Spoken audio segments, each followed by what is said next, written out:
out corruption in the police service if the recommendations by the former Chief Justice David Maraga are to succeed. Here now is Emery Kisewa with the answers on the feasibility and the practicality of the reforms.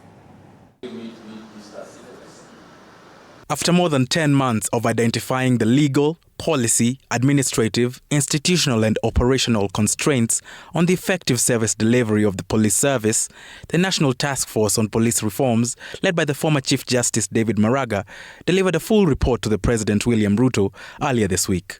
I am directing the relevant organs of government to commence implementation of the various recommendations of the task force. This has been the culmination of a journey that stretches as far back as 2003, when the first police reform report was released to the public.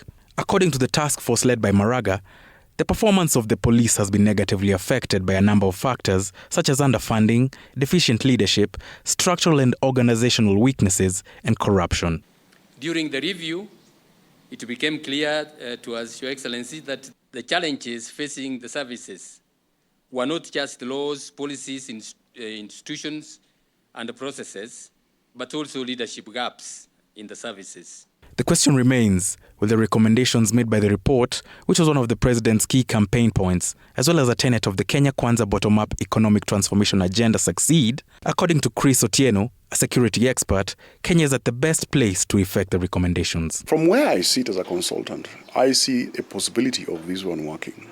Because one of the external factors that have not been able to help us in institutionalizing the reforms that have been proposed for the police force has been the political or other external factors behind the support towards the implementation of these recommendations. The report advocates for a review of the pay, living conditions, medical cover, housing, and the welfare of the police, as well as institutionalization of a long-term equipment modernization of the force. It also advocates for alignment of the terms of service for the NPS, KPS and the NYS, the review of the legislative and policy framework in the three forces, as well as a human resource policy that ensures no police officer serves for more than 3 years in the same county. The corruption issue has been a long-lasting problem that has dug its claws into the police force, and according to Otieno, will be dealt with accordingly.